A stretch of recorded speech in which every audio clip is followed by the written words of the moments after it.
خطبہ نمبر 5۔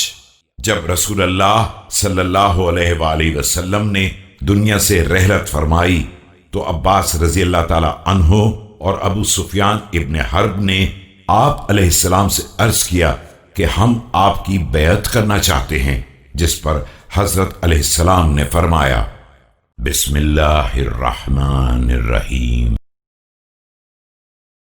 أيها الناس شقوا أمواج الفتن بسفن النجاة وعرجوا عن طريق المنافرة وضعوا تيجان المفاخرة أفلح من نهض بجناح۔ ایھا الناس، فتنوں کی موجوں کو نجات کی کشتیوں سے چیر کر نکل جاؤ، منافرت کے راستوں سے الگ رہو، باہمی فخر و مباحات کے تاج اتار دو کہ کامیابی اسی کا حصہ ہے جو اٹھے تو بال و پر کے ساتھ اٹھے۔ أو استسلم فأراح، هذا ماء آج ولقمة يغص بها آكلها ومجتني الثمرة لغير وقت إينائها كالزارع بغير أرضه۔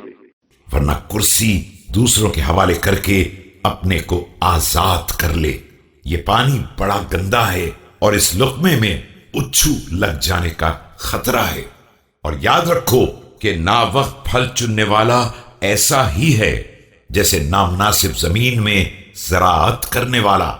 فإن أقل يقولوا حرس على الملك وإن أسكت يقولوا جزع من الموت هيهات بعد اللتيا والتي۔ میری مشکل یہ ہے کہ میں بولتا ہوں تو کہتے ہیں کہ اقتدار کی لالچ رکھتے ہیں، اور خاموش ہو جاتا ہوں تو کہتے ہیں موت سے ڈر گئے ہیں۔ افسوس اب یہ بات جب میں تمام مراحل دیکھ چکا ہوں۔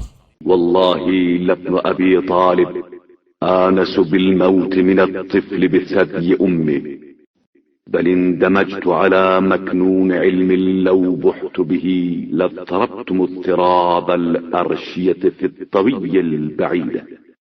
خدا کی قسم، ابو طالب کا فرزند موت سے اس سے زیادہ مانوس ہے جتنا بچہ سرچشمہ حیات سے مانوس ہوتا ہے۔